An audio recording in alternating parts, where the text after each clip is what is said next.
aqui no Instagram, né, com algumas pessoas que a gente convida, e para refletir, para conversar sobre esse momento em que todos nós estamos colocados, todos nós estamos vivendo, né, que é um momento de pandemia, é um momento de muito esforço, de muito sacrifício para enfrentar o coronavírus e seus efeitos, principalmente, né, a questão das vidas que estão se perdendo mundo afora, no Brasil, né, aqui no estado do Rio de Janeiro e aqui em Macaé. Nós já tivemos oficialmente o primeiro registro de uma pessoa que faleceu por consequência do coronavírus, da Covid-19. E a gente está aqui hoje com a ideia de conversar sobre como que a gente tem buscado informação, né, como é que a gente tem recebido informação, mas principalmente também como que tem sido produzido informação pelos jornalistas, pelos veículos de comunicação, em especial aqui no interior do país, no interior do estado. A gente convidou o Vitor Menezes, que é jornalista e também foi meu professor na universidade, na faculdade de jornalismo, e o Guilherme Póvoas. O Vitor está em Campos, né, e o Guilherme Póvoas está na capital do estado, está no Rio de Janeiro. Também a ideia é que os dois conversem sobre esse tema conosco. Eu queria só dizer que eu tenho buscado sempre as informações no canal oficial da Prefeitura, então é lá que eu vejo os dados, é lá que eu vejo as ações que estão sendo adotadas. Eu, inclusive, encaminhei sugestões oficiais para que haja uma uniformização nas informações, para que determinados dados sejam, a cada boletim, informados de maneira padrão, de maneira organizada, até porque quanto mais informação, quanto mais transparência, quanto maior o acesso das pessoas ao que está acontecendo, maior a potência, maior o poder dos governos, enfim, do poder público, da prefeitura, da gente como cidadão, mas em especial que ocupa função pública, que a gente possa mobilizar a sociedade, convencer das ações que estão sendo adotadas, explicar para as pessoas que é necessário o máximo possível estar em casa. Então a gente tem buscado colaborar também no sentido de construir as informações, de ajudar a informar, ou pelo menos de fazer a sociedade ter as informações de uma maneira mais qualificada, mais adequada para momentos de crise profunda como esse. Também vale dizer, né, que nós, apesar, né, da notícia... enfim, nós tivemos uma notícia triste aqui em Macaé, da noite de ontem para hoje, né, do falecimento de uma pessoa, e uma determinada página de internet, de Facebook, enfim, de rede social, divulgou uma foto de uma outra pessoa, e logo houveram reações e tal. Então, assim, oficialmente não tem informação de quem é a pessoa, de identificação da pessoa. O que se sabe é que a pessoa tinha comorbidades, né? Então, por consequência disso, acaba ficando mais fragilizado diante da Covid-19. Então, criou-se todo um cenário angustiante, tenso no município, e que depois foi desmentido por parentes da pessoa que teve a imagem divulgada. Então, é sempre importante a gente conversar sobre as maneiras que a gente se informa e como que tem sido produzido o que é informado, como que as informações estão sendo produzidas, para que a gente consiga enfrentar esse momento com muita consciência, com muita clareza do que está acontecendo, mas principalmente com muito compromisso com a comunicação que presta serviço à sociedade, né?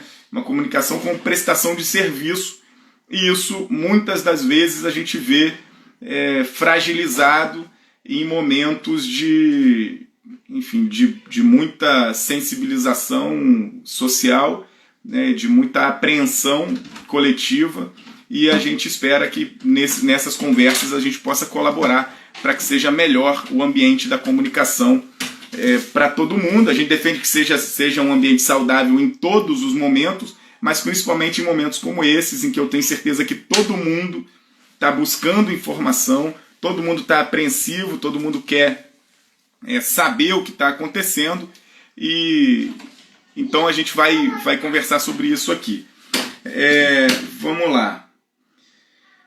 Algumas notícias importantes, né, para além dessa triste notícia de Macaé, e que vale dizer, assim, registrar para não passar em branco, que agora em Brasília está havendo uma reunião no Palácio do Planalto com os diversos ministros do governo federal, que o presidente da República está conduzindo essa reunião, e que há uma forte tendência, que é uma vontade pessoal do presidente da República. Todas as notícias que eu li hoje sobre esse fato, elas dão conta dessa informação, de que é da vontade pessoal do presidente da República a demissão do ministro da Saúde, que por mais diferenças que a gente possa ter sobre o entendimento da saúde pública no Brasil, nesse momento tem sido uma voz lúcida no governo do Bolsonaro,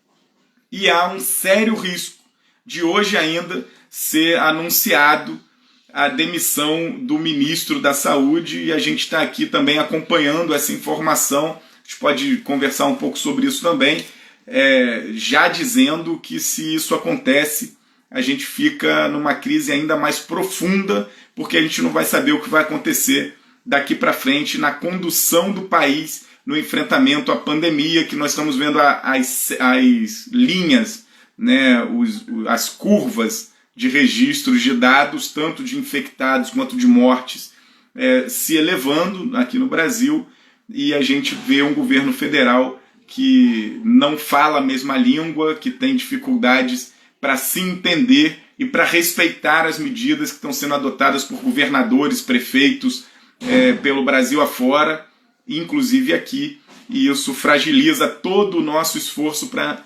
enfrentar o coronavírus e salvar vidas, evitar mortes, né? Enfim. Então vou chamar aqui o Vitor Menezes.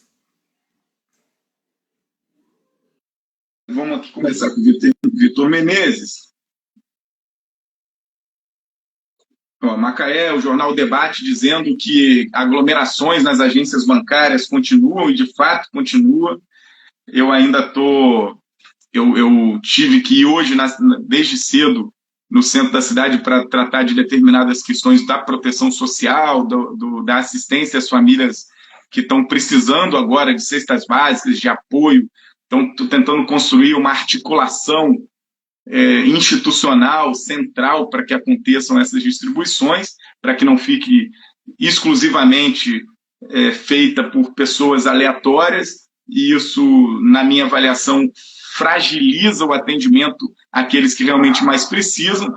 Então, a gente estava tentando dialogar sobre isso, e passa em frente às agências bancárias, em especial a Caixa Econômica, o Banco do Brasil, ainda encontra muita gente formando filas. Eu confesso que não sei quais são os serviços que essas pessoas estão procurando, não sei qual é a necessidade urgente delas, mas realmente é uma preocupação de todos nós a determinadas aglomerações. Também foi notícia que circulou, infelizmente, grandes mídias brasileiras, que no final de semana, no campinho de futebol ali do bairro da Glória, atrás da Igreja da Glória, as pessoas jogando bola, um grupo de pessoas jogando futebol.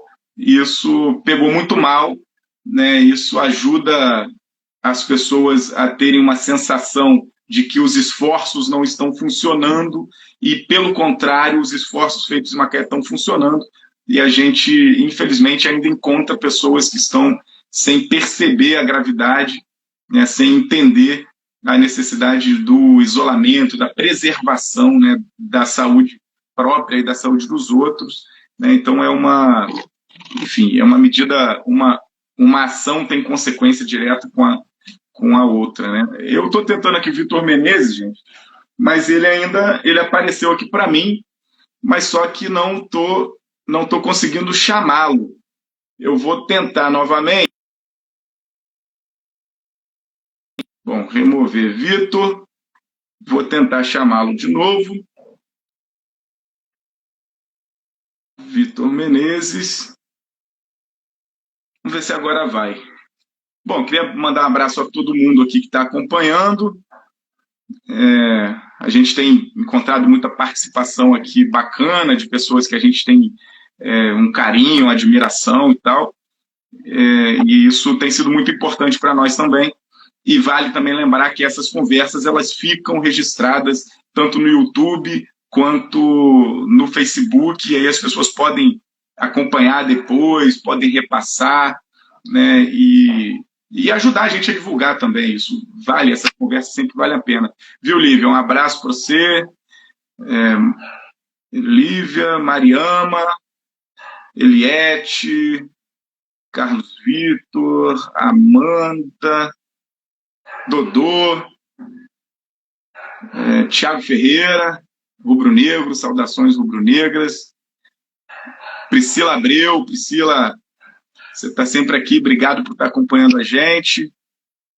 Bom, tem uma turma aqui que já entrou, só o Vitor Menezes que não consegue entrar aqui na nossa conversa ao vivo aqui. Não sei o que está acontecendo. Tem alguma notícia? A turma aqui nossa que está acompanhando com a gente pelo WhatsApp também tem alguma notícia aqui? Não? Então vou mudar a ordem, né? Vou chamar o Guilherme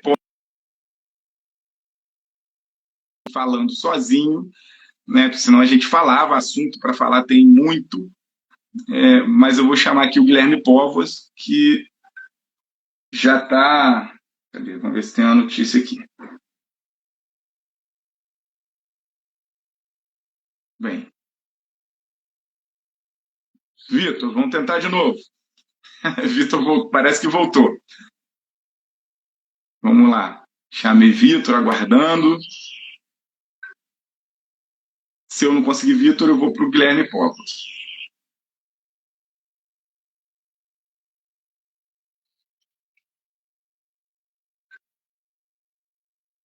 Vitor, eu acho que eu estou ouvindo você mexer por aí, mas a sua imagem não chega.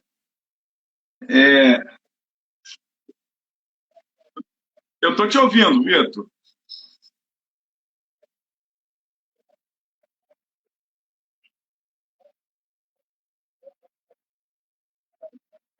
Vocês estão conseguindo ver e ouvir o Vitor aí? Como é que tá? Vê se as pessoas respondem para a gente. Espera aí. Vamos lá.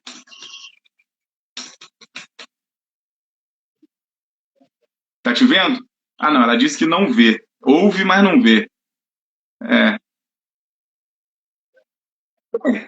Eu não sei o que você acha. Se a gente conversa sem a sua imagem, eu acho que é muito ruim. Ou se a gente chama o Guilherme e aí a gente vai tentando ajustar para quando a gente conseguir resolver contigo. O que você acha?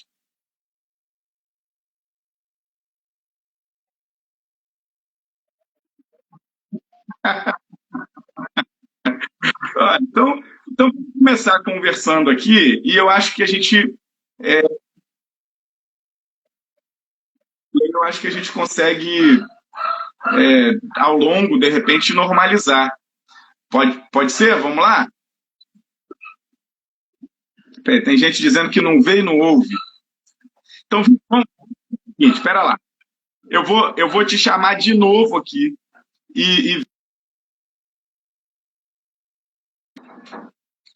A gente faz parte das conversas instantâneas, das novas ferramentas. Deixa eu.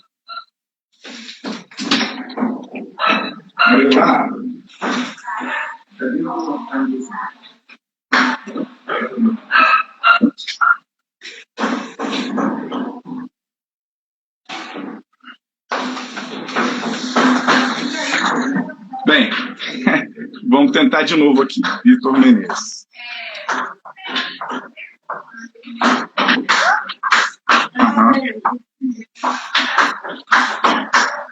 Ô, Vitor, agora sim. Agora sim, com ampla vista para minha careca. Estamos vendo tudo. Como é que tá, Vitor? Tudo bom, cara, resistindo bravamente. Estamos aqui nesse período de isolamento, resistindo bravamente ao vírus e a essa maluquice que é esse país, né? Exatamente, rapaz.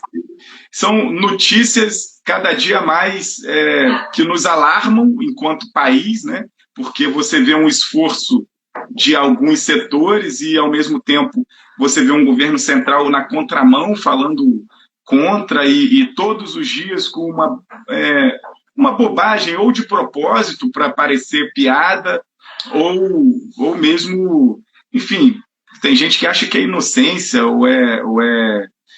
não é com maldade, né? Mas me parece que quando trata de vida de tanta gente, não pode ser sem maldade, né? Quando percebe que responsabilidade, né, Marcelo? Você viu que o ministro da Educação, inclusive, ele hoje comprou um desgaste enorme com a China. A gente já está com problema com a China, né, Vitor? E ele vai me desrespeitar a forma dos chineses falarem. Enfim, o país, a China, está pedindo desculpas, né? Está pedindo para o Brasil pedir desculpas, está exigindo desculpas, né? Uma situação gravíssima, preocupante para nós, e a China tem fornecido para o mundo inteiro máscaras e respiradores, que é o que a gente está precisando. É uma sucessão de desgastes desnecessários, mais grave, né? Eu estava ouvindo, enquanto a gente estava nessa tentativa aí de conexão, você falando sobre as pessoas ainda continuarem nas ruas, né? Isso também é muito reflexo dessa dubiedade de comando, né? De quem poderia ou deveria estar numa posição mais lúcida, né, com relação a esse tema. A gente tem percebido, você estava falando de Macaé, eu percebo aqui em Campos também, onde tem uma base popular bolsonarista também bastante significativa, aliás, muito expressiva, não apenas significativa, né, muito expressiva, e a gente percebe que esse comportamento irresponsável tem gerado efeito prático na vida das pessoas. Muita gente, você falava dos bancos, das casas lotéricas, né? Eu também tenho percebido isso, né? Eu tenho feito pouquíssimos deslocamentos, cumprindo a quarentena também, mas eu tenho uma mãe idosa, eu precisei levar para vacinar, precisei fazer supermercado para ela também. E às vezes a gente sai e vê realmente na rua esse movimento todo, né?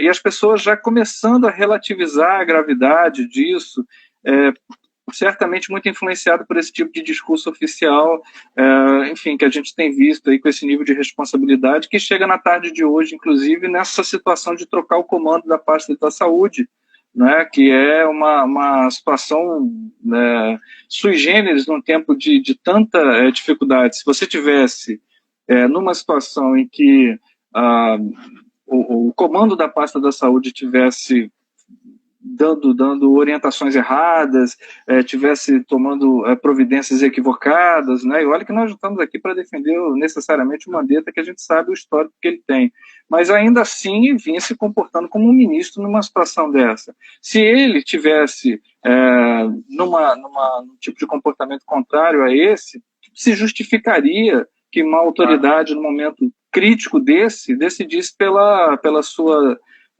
deposição, né, pela sua retirada. E, no entanto, não são esses os critérios que norteiam as decisões, né, do presidente da República. O que norteia as suas decisões são os embates políticos localizados, são interesses menores, são estratégias de comunicação, que é o que você estava falando aí com relação ao ministro da Educação, né, e tantos outros, que sobrevivem seguindo uma velha máxima da publicidade, inclusive, que é aquela história de falem mal, mas falem de mim. Né? Isso é bastante velho na publicidade, isso não é tão novo assim quanto muita gente pode pensar, mas isso é extremamente irresponsável em termos de governo. Você pensar isso, sob o ponto de vista, sabe, de uma publicidade mal feita, de mau gosto, ou de um político de uma responsabilidade menor, que quer fazer uma plataforma ali, ou de uma celebridade que quer aparecer, já é alguma coisa condenável. Agora, você verificar isso, testemunhar isso no comportamento de um presidente da República é algo extremamente grave, do ponto de vista da comunicação, do ponto de vista da política, dos destinos do país, sobretudo num momento gravíssimo, né, num momento gravíssimo que a gente atravessa, que é esse momento dessa pandemia, em que, até contraditoriamente, Marcelo, a gente poderia estar vendo resgatado outros valores, né? A gente poderia estar aqui falando até de outras coisas, né? A gente tem visto, por exemplo, essa pandemia ensejar em outros países, né? A retomada de um protagonismo, por exemplo, da política, que durante muito tempo andou tão desvalorizada, e quando a coisa pega, quando a coisa fica séria, quando a gente está vendo, quando a gente tem uma demanda por organização humana, né, uma demanda por solidariedade, é a política que salva.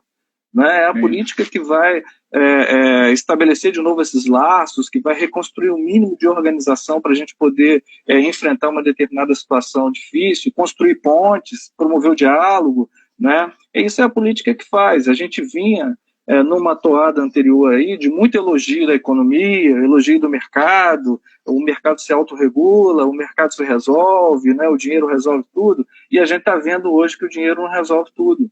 Né? O que resolve, o que está na base, inclusive da economia, da cultura, de outros aspectos da vida, é a própria possibilidade da gente se organizar politicamente, que no fundo é o que fez com que a humanidade chegasse até aqui, né, Marcelo? É o que fez com que a gente conseguisse sobreviver. Então, num momento como esse, a gente tem um desgaste como esse, ou seja, um momento que a gente poderia estar caminhando mais seriamente ainda para poder retomar esse protagonismo da política. Como consequência desse protagonismo da política, a gente tem um novo protagonismo dos estados nacionais, né, dos próprios estados que haviam sido sufocados aí por organizações, pelas organizações financeiras, né, pelos grupos econômicos. Os estados nacionais estão tendo que retomar o seu protagonismo, né? As próprias instituições estão tendo que dar respostas e a população está verificando a importância delas também, né? O nosso corpo de leis, a gente falava há pouquíssimo tempo tão mal da Constituição de 88, mas olha o que está nos segurando agora. O que sobrou dela. O mínimo de garantias sociais, o mínimo, sabe, de serviço público, de política pública, aquilo que estava previsto nela, né? Enfim, até a própria imprensa, né? O que sobrou de qualidade ainda, do velho modo tradicional de fazer imprensa, também tem contribuído, ou seja, a gente está resgatando tanta coisa boa, porque precisa, porque de vez em quando eu acho que a gente tem que tomar uma sacudida, né? Como dizem alguns amigos nossos, não aprende no amor, aprende na dor, né? A gente tem que tomar uma sacudida para valorizar as coisas que a gente constrói ao longo dos tempos, e parece que tem gente que não aprende nem exercendo um cargo tão privilegiado de informações, de visão estratégica, como é um cargo da presidência da República. Um presidente da República, mais do que ninguém, né, deveria estar extremamente ciente de tudo isso que a gente está verificando, né, e da importância disso tudo, não fosse o presidente que a gente tem. Né? Vitor, eu estava falando que Macaé registrou um óbito, mas tem já divulgado pela prefeitura 13 casos. Há uma expectativa do governo local, do governo municipal, que esses casos eles sejam eles ampliem muito nas próximas semanas e no próximo mês, inclusive casos que cheguem a óbito, né? Olhando a região inteira, um pouco do que está sendo divulgado na grande mídia. Rio das Ostras tem 3 casos confirmados, mas a prefeitura já confirmou mais alguns. São Pedro da Aldeia, 2 casos confirmados também, a prefeitura já confirmou outros, e não estão nessa listagem central, geral da grande mídia e tal. Campos também tem registros de casos confirmados e a gente tem percebido determinadas ações também para diminuir os efeitos, juntando os números que são doloridos, a curva, né, no Brasil tem crescido quando se compara com a Itália, no período do primeiro caso para o período que nós já estamos, parece que a gente está com a curva um pouco mais acentuada, é necessário diminuir o ritmo, mas assim, juntando os números negativos, os números preocupantes, com as atrapalhadas de quem conduz o Brasil hoje, pode-se dizer que nós estamos no aspecto da produção jornalística, numa fábrica de notícia ruim? Olha, Marcel, nesse panorama regional que você deu, Campos tem 6 casos confirmados, é o que se tem até agora, de acordo com a prefeitura do município. Né? O primeiro deles é de contágio local, né? Todos os outros eram de contágio de pessoas que tinham vindo de fora, né? Alguns de outros estados, alguns de fora do país, e agora a gente teve o primeiro caso aqui de transmissão local, o que já é um primeiro sinal, né, da possibilidade disso se alastrar localmente, né? Você pergunta sobre o comportamento da imprensa, né? Me pergunta se é uma fábrica do quê? Do que você falou? Notícias ruins, notícias negativas. Ruins. Olha, eu não sei, assim, pensando pelo menos do ponto de vista da imprensa tradicional, né? Eu não sei se é uma fábrica de notícias ruins, né? Eu acho que é uma fábrica de notícias necessárias. Eu acho que, de modo geral, a imprensa até tem se comportado bem. É claro que a gente sempre cobra mais, a gente sempre espera mais. Eu acho que a gente tem alguns vícios da imprensa que, numa hora como essa, eles ainda se reproduzem, né? Tem alguns problemas crônicos da imprensa que ainda se reproduzem nesse momento, mas eu não sei se é por uma questão de contraste também, né? Porque quando a gente está diante de uma insanidade geral, as instituições que minimamente se comportam como devem, incluindo a imprensa, começam até a parecer algo muito a ser valorizado, né? E talvez, de certa forma, realmente tenhamos que valorizar isso. De modo geral, eu acho que a imprensa tem se comportado bem. Só que, desse modo geral, não inclui, por exemplo, problemas crônicos que a gente tem. Por exemplo, programas sensacionalistas da TV aberta. Esses continuam ainda de forma muito irresponsável, sabe? A fazer, sabe? A dar informação sem qualidade, a fazer proselitismo, a se comportar, sabe, de modo partidário, no pior sentido da palavra, né? Aliás, nem sempre no sentido partidário, no sentido comercial mesmo, né? Então, a gente continua tendo esses problemas localizados, mas, de modo geral, a imprensa mais tradicional tem se comportado, eu acho que tomando um choque de realidade, assim, né? Ela percebeu que a sobrevivência dela depende disso, porque a imprensa tradicional já vinha no desgaste de credibilidade há bastante tempo, né? As redes sociais acentuaram isso, porque elas roubaram da imprensa tradicional o monopólio técnico, o monopólio né? Olha o que a gente está fazendo aqui agora. Pensar nisso há 10, 15 anos seria inviável, né? E você ia depender de ter espaço num veículo tradicional para poder a gente conversar, enfim, né? Então, a imprensa tradicional perdeu esse monopólio e ao perder o monopólio técnico, perde também um pouco o monopólio discursivo, né? E vinha apanhando muito, sofrendo muitos desgastes, vinha passando problemas econômicos também. Acho que essa é uma dificuldade de cobertura que a gente tem tido, inclusive regionalmente, né, nas imprensas regionais, porque ao longo dos últimos anos as redações foram sendo esvaziadas, né? Começou a perder profissionais, perder muito do jornalismo profissional, e isso é um problema, sobretudo quando acontece um chamado a um comportamento mais técnico, de maior qualidade, como esse que a gente está vivendo agora. Mas, nesse cenário de caos que a gente vive, eu até daria um voto um voto benevolente, né? Eu faria uma manifestação benevolente, uma avaliação relativamente positiva do comportamento da imprensa, mesmo a mais conservadora, sabe? Mesmo porque é o traço geral da imprensa nacional, de um comportamento, faz parte de toda uma construção de um ethos jornalístico liberal, né? De influência norte-americana, enfim. Mesmo a imprensa mais conservadora brasileira tem tido uma postura um pouco mais responsável nesse momento. A gente espera melhor jornalismo, né? Tem algumas ilhas ainda de melhor jornalismo, tem algumas experiências boas como o Nexo, por exemplo, né? Tem algumas ilhas de bom jornalismo mais aprofundado.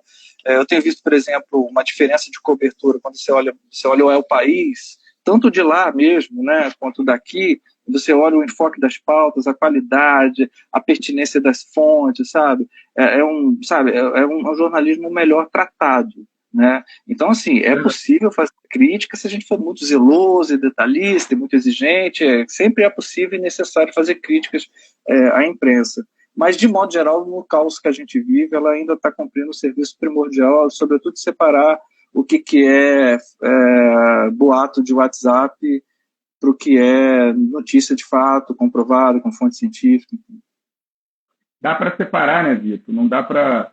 Na verdade, é necessário que se separe isso, né?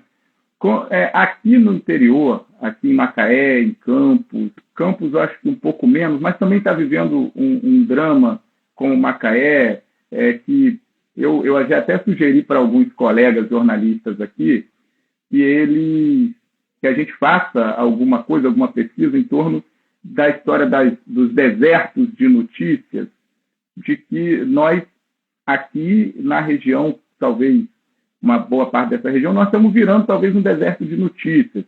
Os jornais impressos estão fragilizados, muitas das vezes dominados por grupos econômicos ou grupos políticos que têm os seus interesses para dizer o que quiser, pagar a banda e escolher o repertório.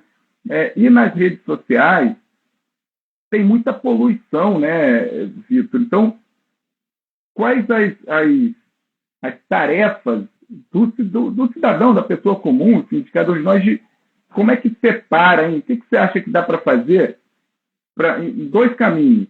As pessoas que recebem a informação, como é que elas separam, como é que elas têm esse discernimento do que deve ser absorvido, compartilhado e repassado? O que você pensa sobre isso? E quem produz informação aqui no interior, como que lida com a busca de informações? Por exemplo, que eu já emendo as duas perguntas. Não tem muita informação para além do que é oficial, do que é prefeitura, né, do que é dado oficial.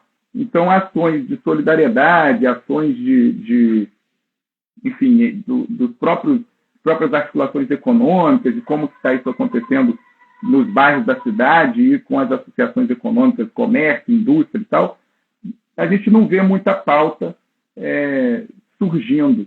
Como é que faz? Primeiro para quem produz e depois para quem recebe informação. Como é que produz nesse momento de tanta dificuldade e de isolamento? Nessa questão, Marcelo, que você fala do deserto de notícias, uma fonte bacana eu até sugiro uma conversa, se você for, de repente, fazer uma live sobre isso. Quem pesquisa muito isso aqui é a professora Jaqueline Deolindo, que ela tem um livro publicado sobre deserto de notícias, a tese de doutorado dela foi sobre isso, e ela mapeou todo o estado do Rio de Janeiro sobre a sobrevivência das empresas jornalísticas, né, esses vazios que você está falando aí de informação. Ela tem muita pesquisa nessa área de geografia da informação, de como os veículos se distribuem no espaço geográfico, né, e de como que isso repercute na vida das pessoas em termos de oferta de informação de qualidade. É uma fonte bacana para tratar sobre isso. Há toda uma linha de pesquisa sobre isso na academia. É aquela coisa, né?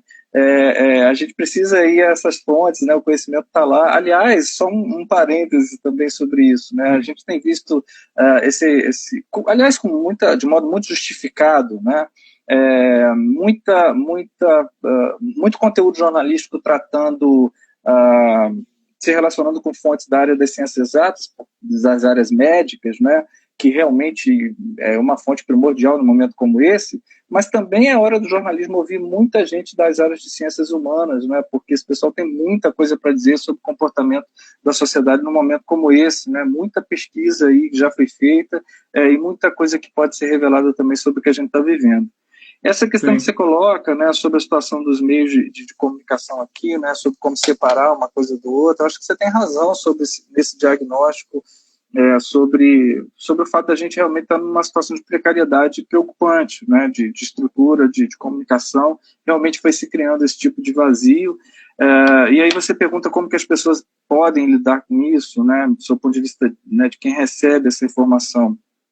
É uma questão muito delicada, não tem uma resposta muito fácil para isso, porque a gente pode, de modo fácil, dizer assim, olha só, procure informação de qualidade, procure um veículo que você procura fontes jornalísticas, procure fontes acadêmicas, procure boas fontes. Agora, a gente sabe que no dia a dia as pessoas se influenciam, sobretudo, umas pelas outras.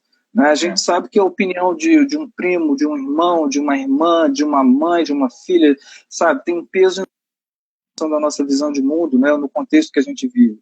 Então, quando você recebe ali no grupo da família a informação de que, sabe, vai sair uma cura mágica do coronavírus porque determinado país aliado mandou, ou qualquer dessas fake news que a gente viu sendo espalhadas por aí, isso tem um peso enorme, né? É muito difícil de você se contrapor com isso. Só que algumas coisas têm sido feitas, por exemplo, as agências de checagem tem se empenhado mais ainda, tem criado sessões, né?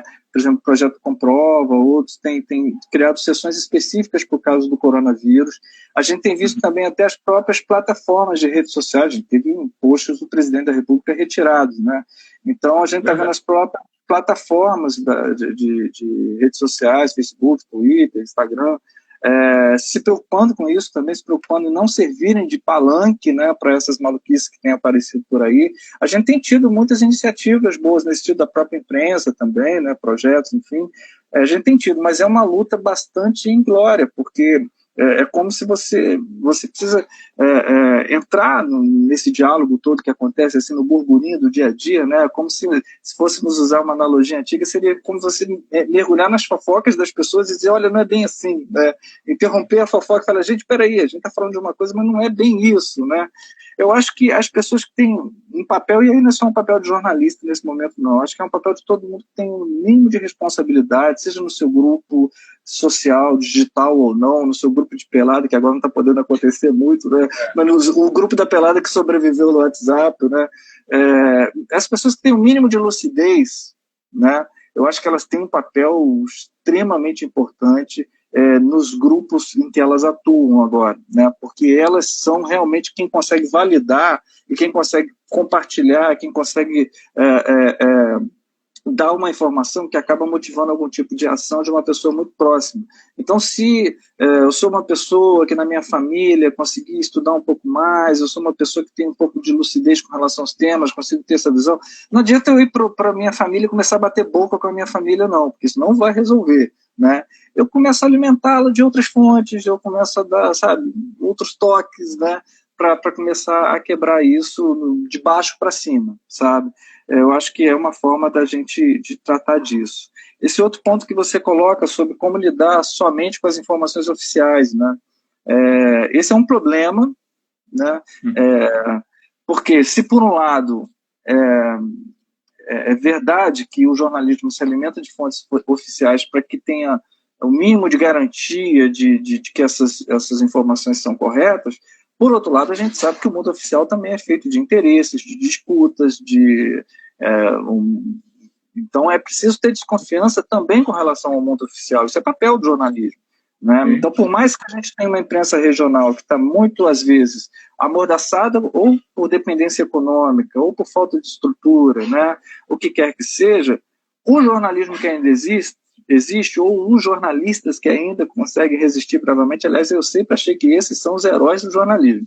Os jornalistas regionais são os verdadeiros heróis do jornalismo, né?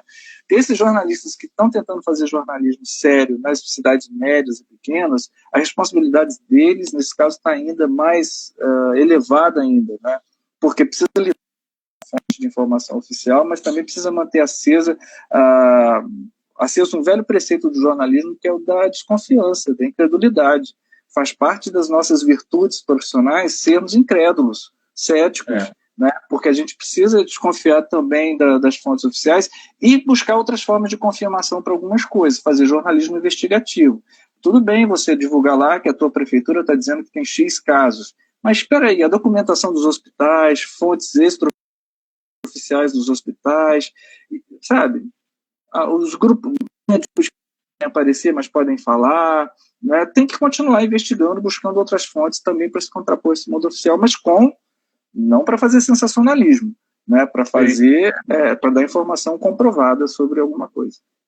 Vitor, para a gente terminando aqui, já que agradecendo, existe vida para o jornalismo pós-quarentena?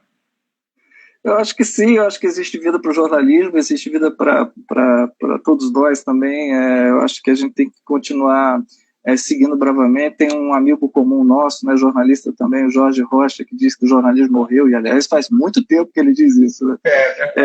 Mas eu sempre discordei dele. Eu acho que a gente precisa ter esperança e precisa começar brigando. O jornalismo, assim como outros campos da vida, é um campo de disputa, e a gente precisa disputar esse campo também.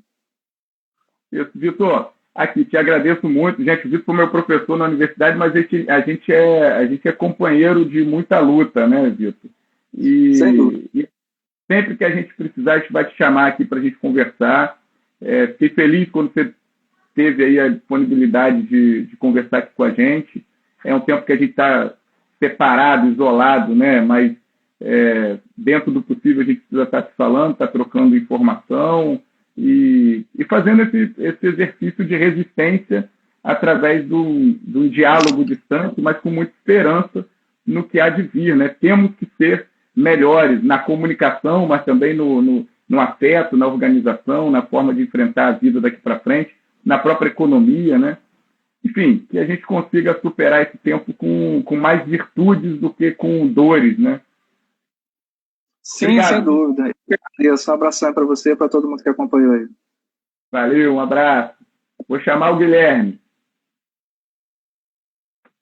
Bom, gente, vou chamar o Guilherme aqui. Enquanto eu vou convidando o Guilherme Póvoas, eu vou lendo alguns comentários. Primeiro, registrar uma turma que está acompanhando lá no Facebook. Deixar um abraço aqui. Viu, Guilherme? Vou saudar a turma aqui que está acompanhando no Facebook, o Antônio César, a Gracinha. O Antônio César está dizendo que Bolsonaro está estimulando as pessoas a desrespeitarem a quarentena. Gracinha está dizendo que a Petrobras, inclusive, está aproveitando esse momento para desmontar a bacia de Campos. A gente falou isso aqui com o Teseu esses dias que a gente esteve conversando. O Nilson Batista Júnior, o Nilson está aqui, acho que o Nilson também está aqui no Instagram acompanhando a gente, e ele estava dizendo que não duvida que essa história do Mandetta seja mais um factoide para poder tentar descredibilizar a imprensa, para tentar desmobilizar a imprensa. A Eliette está dizendo que a liberação da verba de auxílio para as famílias que realmente estão precisando, essa demora é uma questão, ela está perguntando se é uma questão burocrática ou se o Bozo está demorando para liberar mesmo. Eu acho que mistura as duas coisas. Tem vontade de demorar, tem incompetência administrativa, e tem enfim, tem o procedimento mesmo, precisa ser cuidadoso. Karine, dizendo que a Jaqueline foi professora dela na UF. Bom, tem uma turma aqui, e aí a gente vai conversando, depois a gente vai dando uns outros feedbacks no diálogo. E aí, Guilherme, como é que está aí no Rio de Janeiro? Como é que Boa tarde. A gente está escondido dentro de casa, né? Escondendo do vírus, dentro do possível. Mas para sair padaria, supermercado, farmácia. É uma situação, acho que, complicada. E como o Vitor falou, estava acompanhando a fala do Vitor, resistindo, né? Resistindo dentro do possível. E as notícias que chegam não são animadoras em nenhum momento, né? A gente sabe que vai demorar ainda para vir notícias animadoras. Então, acho que o Vitor falou assim, resistir, a palavra é essa, né? Cada um dentro do seu costume, da sua cultura, da sua bolha, resistindo dentro do possível. Você, enfim, aí perto da sua casa, a dinâmica da vida deve ter mudado muito, né? Porque não tem jogo de futebol. É um local de passagem muito movimentado, né? Como é que você está percebendo isso aí na sua rua, no seu bairro, aí no entorno de onde você mora? Eu moro muito perto do Maracanã, né, cara? Então, tem muito... o bairro está bem vazio, muito menos carro, e tinha muitos bares que funcionavam em função do Maracanã, né? Quando dia de jogo, os bares faturavam, sei lá, chutar aqui, mas sei lá, a renda do mês, assim, nos dias de jogo do Flamengo, principalmente. Então, esses bares estão fechados direto, como o comércio todo, né? E eu estou preocupado com o meu boteco aqui, o Bar Vanhagem, que é um boteco bem família e tal, quero ver se ele vai resistir. De vez em quando eu passo lá, ele está aberto, porque está entregando, ele não tem nem iFood, é só por telefone.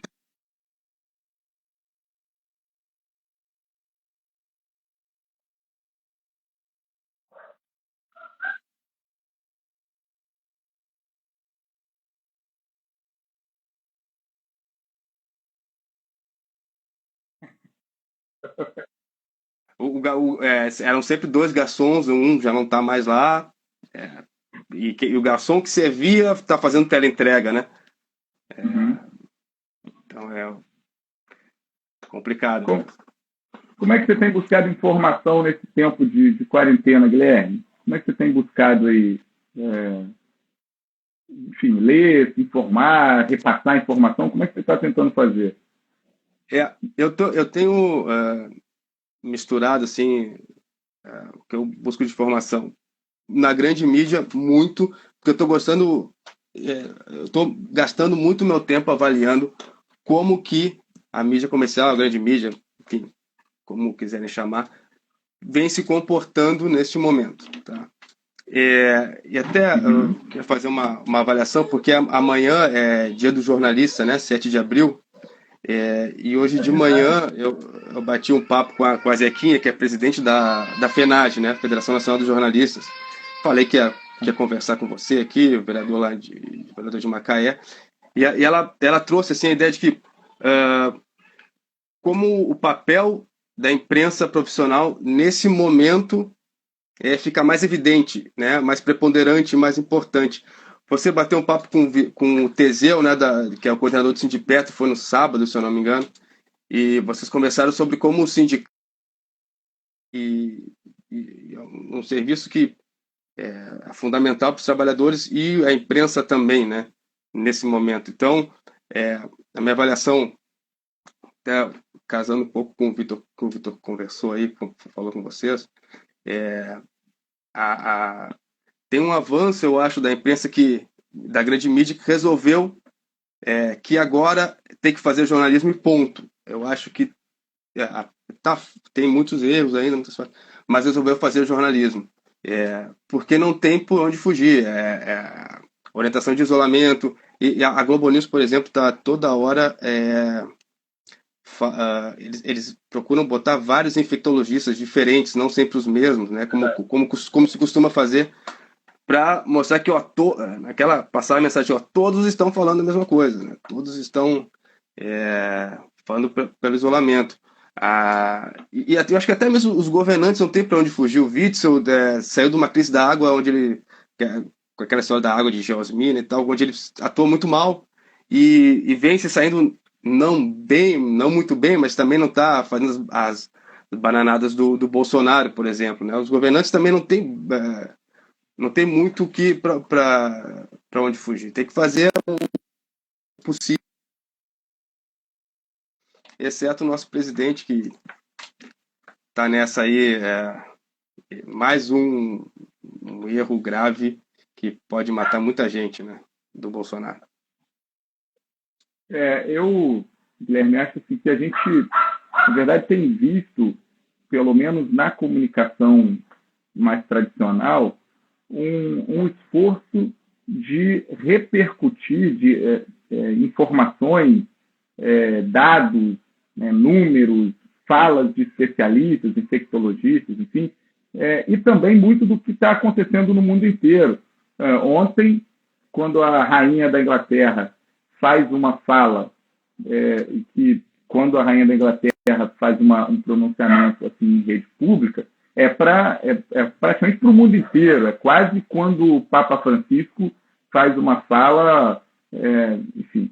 Então, nós estamos vivendo um tempo em que está todo mundo falando alguma coisa. A mídia no Brasil, pelo que eu tenho acompanhado, tem buscado repercutir esses dados e tal, e ao mesmo tempo a gente tem setores que, por conta da disputa política, e aí que é muito mesquinho e muito perigoso, desdenham desses dados, desdenham desses números, desdenham das posições internacionais de pessoas de relevâncias diferentes, mas as mais relevantes, e, infelizmente, o que acontece no final das contas é que quando a gente chega nos municípios e nos estados, se bem que assim, Rio de Janeiro e São Paulo, estados que conseguem, de alguma forma, se organizar, porque são estados grandes, ricos, apesar da crise do Rio de Janeiro. Agora, nos estados menores e nos municípios mais pobres e mais do interior, quando não tem essa unidade de presidente da República, é muito difícil.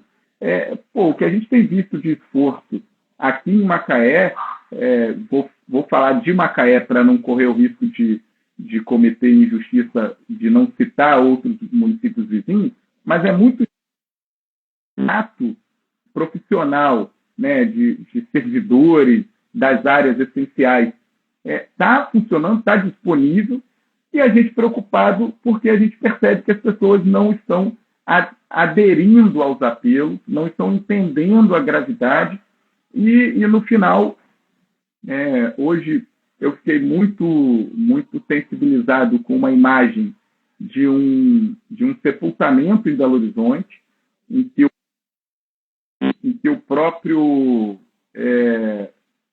coveiro estava todo protegido e não tinha gente, não tinha familiar, não tinha quem acompanhasse, né? E, além disso, o que a gente tem visto acontecer no Equador, que não tem lugar mais para enterrar as pessoas, né? O que a gente teve de informação aqui oficial do município aqui em Macaé, isso é muito grave. Então, se as pessoas não entendem essas informações como informações essenciais e buscam o que está no fake ou nas distorções que a rede social proporciona, o risco para a gente é muito maior, né? E aí, Guilherme, você que é de Porto Alegre, parece que Porto Alegre hoje ou ontem, teve medidas mais duras também, porque os números lá estão subindo, né? O idoso, por exemplo, não pode sair à rua, né? Tem que superar isso. Melhor é para todo mundo. Agora, quanto mais tempo a gente fica em casa, mais tá vindo ainda. Pior tá por vir. Que não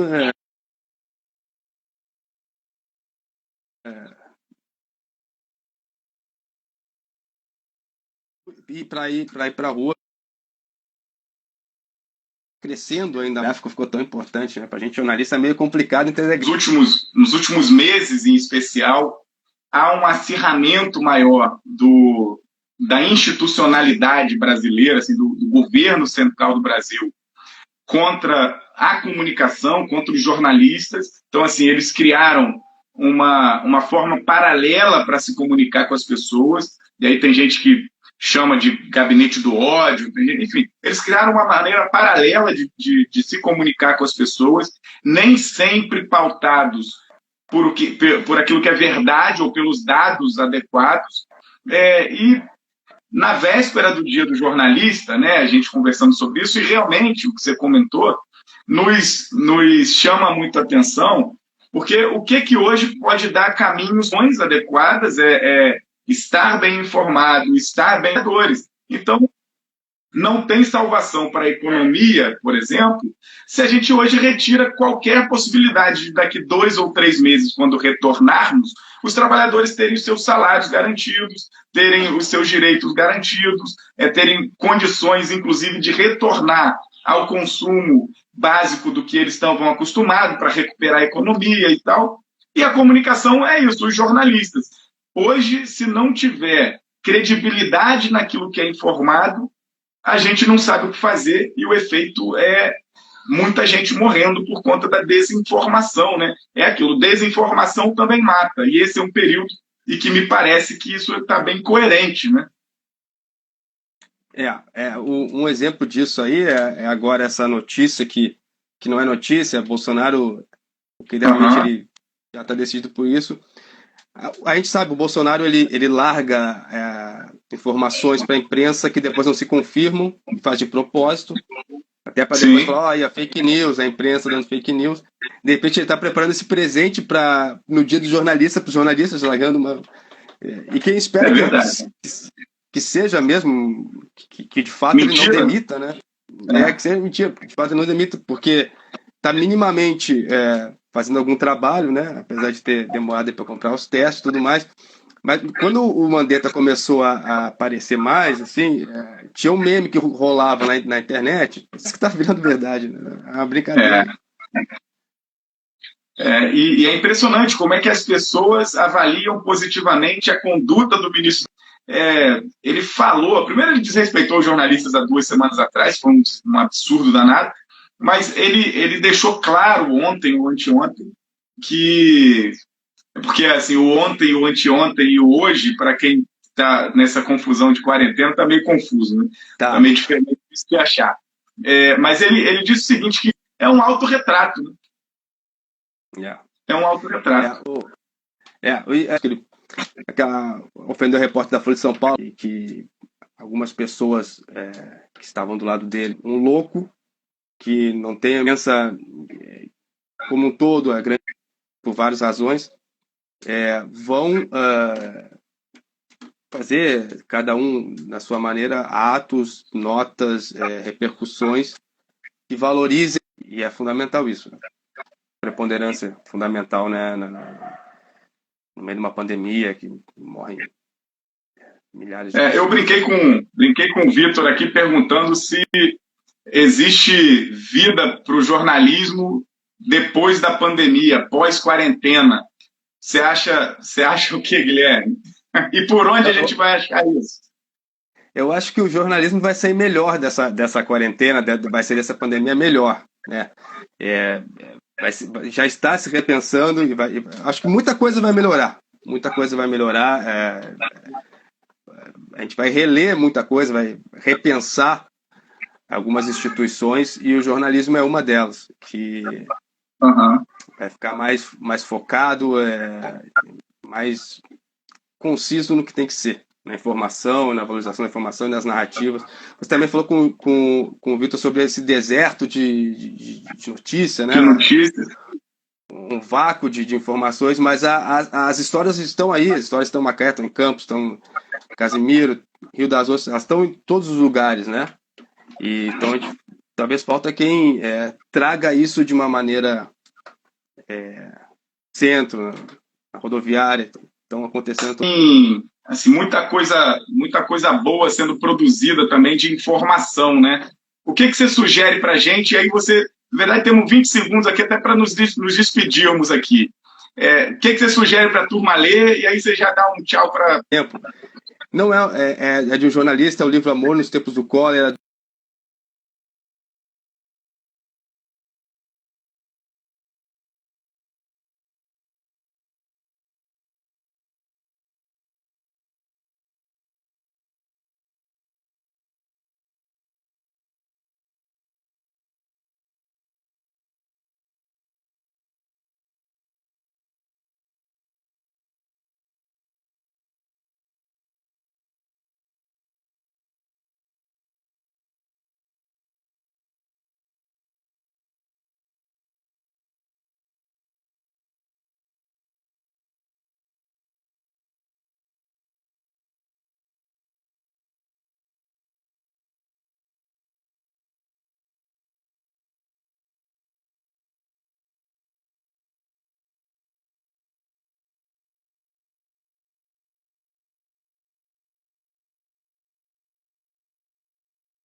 Deu para o Guilherme sugerir para a gente o livro do Garcia Marques, Riquezas.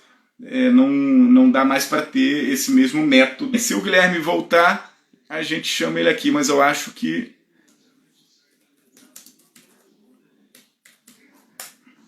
Bem, então vou aqui agradecer... Bom, Guilherme, vamos lá.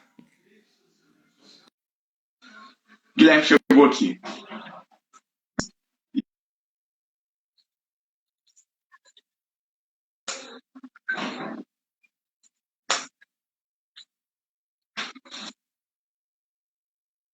Vamos?